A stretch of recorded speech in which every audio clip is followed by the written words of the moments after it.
Right, here we go. First ride coming up on the brand new YT Izzo, which of course you will have seen a first look and unboxing a few days ago. But if you missed that, linked in the card above. So my first ride, I've actually just done a bit of riding, but I'm going to keep riding and share some of my first impressions on this lovely new bike. I'm going to wank down some descents, do some climbing, do some pedaling, throw it around the corners and see what it's all about and give you some feedback and first thoughts on the bike as we go through this video. If you've got any questions prompted by my first ride impressions, make sure you put them down in the comment section below. But with all that said, let's keep riding and explore my local trails on a lovely new YT Izzo.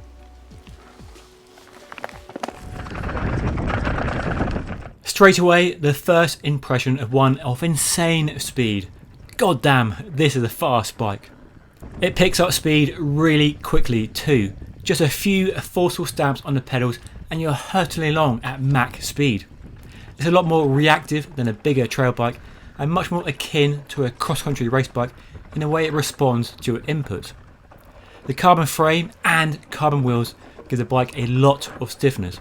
It feels very taut underneath you. There's no hint of flex or twist through the front, the handlebars or the rear suspension. It's just tight, controlled and very direct. The capability of this bike on technical trails is very impressive and comes from both the geometry and suspension. Hoof it into a descent with lots of corners and you'll be laughing all the way down. It really puts a smile on your face. The suspension is very well managed with a good level of progression that ensures it doesn't blow through at travel too easily. And when you do reach the limits, there's no nasty bottom out. I've not actually felt it bottom out yet on the trail, only the rubber O-ring tells me I'll use all the travel. Up front, the Fox 34 fork offers plenty of stiffness when slamming into corners and it's a lot beefier than a Fox 32 or RockShox Sid fork that is often spec'd on short travel bikes like this. It's a smart move and shows the intention of the Izzo very clearly. The geometry, well, that is where the magic really is. The numbers are longer and slacker than many bikes in this category, and while not pushing the envelope as many as other bikes, it still ensures you can hustle down technical trails as quick as you dare. It's a suitable reward for all the climbing. It gets around corners really cleanly, and I have no problems turning the big 29er wheels with a long wheelbase when I come to tight technical corners. The only downside I'm noticing so far is the tyres are not really up to the job of keeping up with the rest of the bike. Tyres are totally subjective and dependent on many factors like rider style, terrain you're riding and the sort of response you want from your tyre. These are Maxxis forecaster tyres, front and rear. They definitely enhance the speed of the bike, very fast rolling, quite lightweight and not the wider tyre. I'm finding them okay generally on drier trails where it's not too loose. But in looser corners, when it's a bit cut up and blown out, the front end is struggling to give me that reassurance, that confidence I want to really push the front of the bike into the corners. So I might be upgrading to something a bit chunkier, like a Minion or something that I'm more used to, which might seem overkill on this sort of bike, but the geometry of the bike gives you so much capability in the turns, on the descent, that the front tyre is really the weakness at the moment. Again, just based on one ride so far. But that's my first impression. The front tyre is just not quite hooking up in the way I want it. A short travel bike like this one needs to pedal well on flatter trails like this and also climb well.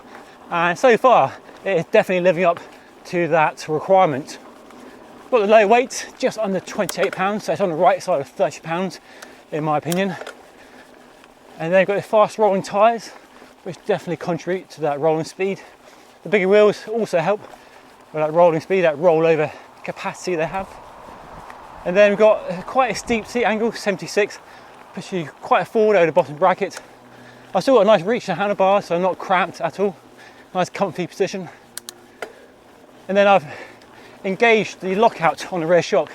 Because short travel bikes like this need to be efficient and climb well, they often come with a lockout for the rear suspension, front suspension, or both together, and usually operated by some sort of lever mechanism, quite often a lever resembling this one here for the drop post.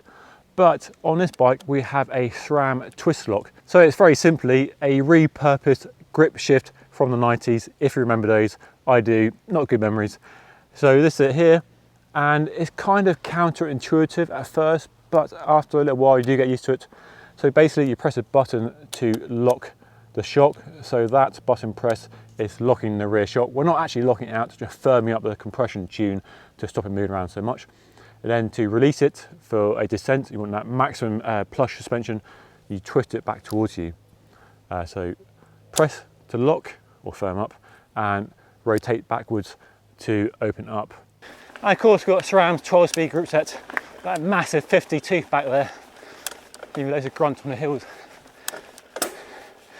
You don't often get a water bottle and a water bottle cage included on a new mountain bike, but you do in this case. While you actually only get a bottle. It's quite a cool design actually. It's called Fidlock, it's a German company, and YT have partnered with them for a number of years now. And basically you twist it off to release. So there's no cage. You've got the two round magnets basically, which interlock, and it's that easy. It really is that easy. It takes a little while to get used to when you're riding along, but it's so modern compared to a very traditional roadie inspired water bottle in a cage. It's easier to get out because you're not trying to put the bottle into a cage like you have to on a normal setup, so it makes the best of that space, which is quite cramped to be honest on a small frame like this. So yeah, kind of cool. Okay, back to the riding impressions. It may sound silly, but it does feel like a 130mm bike. No more, no less. What I mean is, it doesn't feel like it has more travel than it actually has, which some bikes can trick you into feeling. There isn't that bottomless feel you get with some bikes, but still it dishes out the suspension in a very controlled manner when you need it. Better to have less travel but use it all of the time, don't you think? That said, it's more at home on rough trails than many other short travel bikes in this category, thanks to their winning combination of geometry, suspension tune and the Fox 34 fork. Bigger, longer travel bikes are undoubtedly fast when the trail gets rough and the speed increases. But on the flip side, they can feel slow and dull on rolling trails if you're not pitched down a massive hillside. The Izzo, however, feels alive and agile everywhere, although it can feel pretty frantic at higher speeds when stuff is coming at you really quickly. On this first ride, it might not be the quickest on the descent if my Strava is anything to go by, though I reckon different tyres will bring more speed. It's massively grin-inducing that you can ride a short travel bike like this with so much speed and confidence through technical trails. And this means it's more fun than a cross-country short travel bike without giving up too much pace on the climbs, and isn't a chore on tamer trails like a bigger trail bike can be. Therefore, it seems like the perfect match for my local trails and probably a lot of UK trails as well. There are a few things I want to change before my next ride. A beefier front tyre, and I might have to swap out the handlebar and stem for a wider and shorter setup, but first impressions so far are very, very good. Well, there we go. That was a lot of fun. A really good, decent first ride on the new YT Izzo, and my overriding impression is just one of speed. This is a seriously quick bike. Just a first ride though. I will do a more in-depth review in a few weeks' time once I really log some miles on the bike, and it'll be interesting to see how my long-term thoughts on the bike compare to today's first ride impressions. So make sure you tune into my channel by hitting that subscribe button down below if you don't want to miss that. But that's all for now. I hope you enjoyed watching this video, and if you did, hit that like button, subscribe if you haven't already, and I'll see you all again soon. Thanks for watching.